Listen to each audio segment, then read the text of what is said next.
Hello everyone and welcome back to a video. This isn't really just going to be a series or anything. This is just a quick update on the channel because, as you know, we've got Project FRA over here, which is currently being shoved aside. Sounds bad. Listen. Right here we have my 2003 Mini Cooper S, as you can see from the bonnet scoop. Lovely little car, really quick. I've had it on the road for a month. It was a lovely car, great drive, great sound, great feel, great handling. Cannot fault this thing at all. But she ran out of MOT. She ran out of MOT in December, obviously when I wasn't running it. Because believe it or not, being 17 years old and having 170 horsepower of 1.6 supercharged Mini is quite scary to insure. And tax as well. It is quite scary road tax on this thing. So as I explained, I think in one of my other videos, I have a nice little list of stuff here to do on for my MOT. So just rub that off because I've just done the front pads. So front pads have just been done. That trim is going to get done sometime soon. There's lots of little bits and pieces. I'll actually take you into the interior of it as it currently is just now. You might have noticed earlier the seats were over there and away. So we are left barren with the interior of the car. Now the reason the interior is actually coming out, I don't know how good the quality is or the sound of the video is going to be or how good you're going to see anything, but down here is rusty as hell. Down here, you can actually see it in here. It's actually holed at the other side. Maybe you see that a bit better. And the seatbelt mounts are also holed, which is just fantastic. I mean, the people that say these Minis aren't actually Minis because they're BMWs, you're wrong, because the Mini totally inherited some of its classic traits, rust being one of them.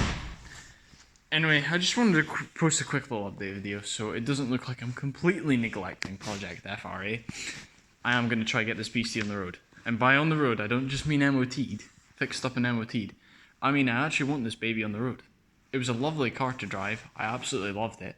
I feel so bad because I bought it, stuck it in a shed, washed and polished it, took it to a car show or two, drove it for a month, and then it's just sat in the shed again for ages and ages. And I feel really bad because it is such a talented, lovely little car to drive.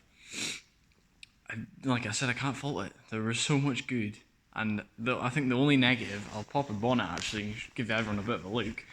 The only negative is the thermostat had seized. Now, the thermostat had only seized because the boy I bought it from was driving it 2 miles to work every day. So 2 miles there, 2 miles home. So she was never ever getting up to temperature. So the first time it got to temperature with me, she offered to boil. So here you can see the top mount intercooler, which is just fantastic.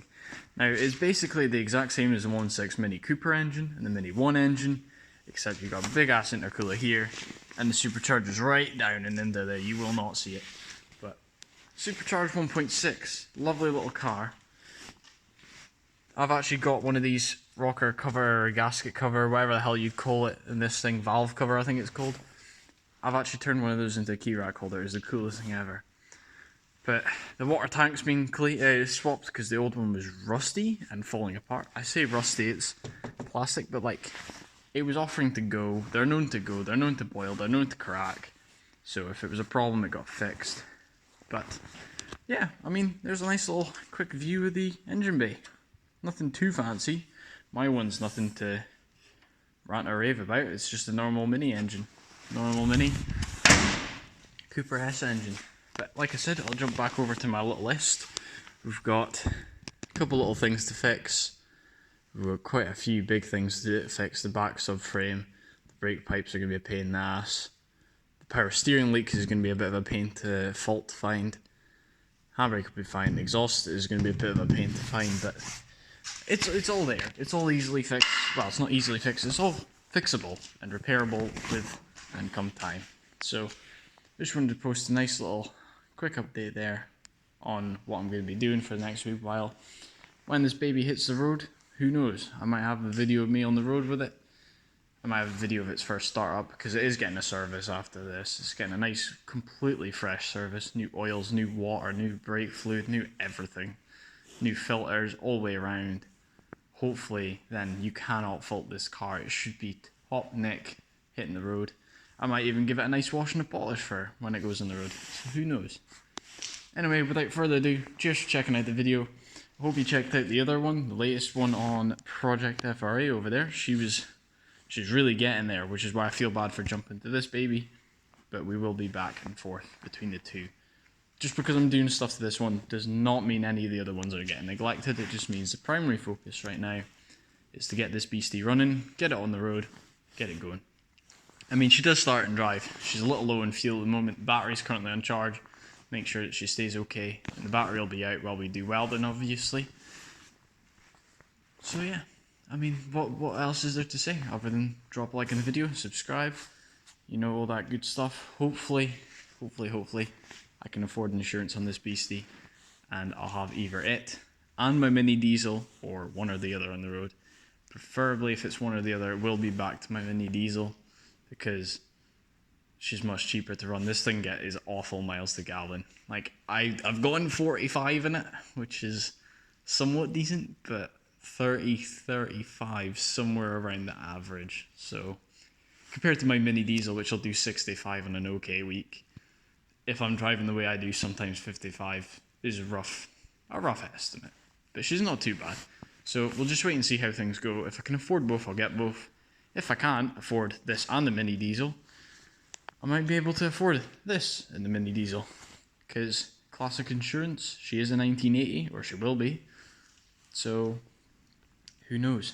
Maybe with a bit of luck, we might see enough to get both, or heck, all three cars are going at some point. I'd like to think by the time I'm 19, 20, I should be able to insure multiple, if not 2 or 3 cars at the same time. But, who knows? We will have to wait and see. Anyway, sorry, I'm rambling on a bit now, turning into a long conversation to what it doesn't need to be. Primary focus, getting it on the road, getting it MOT'd at very least, insured, taxed if I can, on the road and driving. If so, you'll see this beastie again soon. If not, you might only see a start-up video of her starting up again soon. In any other case, thanks for checking out the video, and I'll catch you in the next one.